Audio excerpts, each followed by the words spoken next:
పద కవితా జనకుడైన అన్నమయ్య సంకీర్తనా భూమిజను అంకితమివ్వడానికి రఘుపతిని సభక్తికంగా ఆహ్వానించినాడు.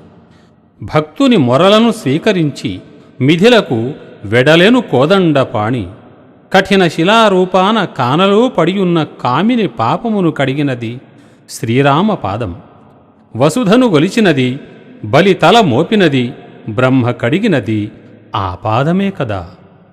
పరబ్రహ్మ పదాన్నందించే శ్రీహరి పాద సేవాభావ తన్మయుడైనాడు అన్నమయ్య. బ్రహ్మ కడిగిన పాదము, బ్రహ్మ కడిగిన పాదము, బ్రహ్మ కడిగిన పాదము, బ్రహ్మము దాననే పాదము, బ్రహ్మ కడిగిన పాదము, బ్రహ్మము దాననే పాదము, బ్రహ్మ కడిగిన పాదము,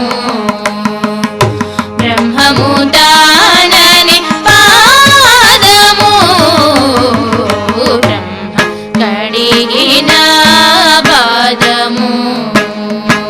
చెలగి వసుధ గొలిచిన నీ పాదము, బలితల మోపిన పాదము, చెలగి వసుధ గొలిచిన నీ పాదము, బలితల మోపిన పాదము, తలగగ గగనము తన్నిన పాదము, తలగగ గగనము తన్నిన పాదము, బలరిపుగాచిన పాదము, తలగగ గగనము తన్నిన పాదము, బలరిపుగాచిన పాదము, బ్రహ్మ కడిగిన పాదము,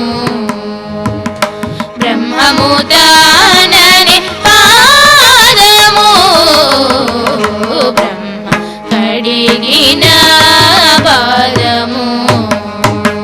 కామిని పాపము కడిగిన పాదము, పాముతల నీరిన పాదము, కామిని పాపము కడిగిన పాదము, పాముతల నీరిన పాదము, ప్రేమపు శ్రీ సతి విసిగిడి పాదము, ప్రేమపు శ్రీ సతి విసిగిడి పాదము, పామిడి దురగపు పాదము, ప్రేమపు శ్రీ సతి విసిగిడి పాదము, పామిడి దురగపు పాదము, బ్రహ్మ కడిగిన పాదము,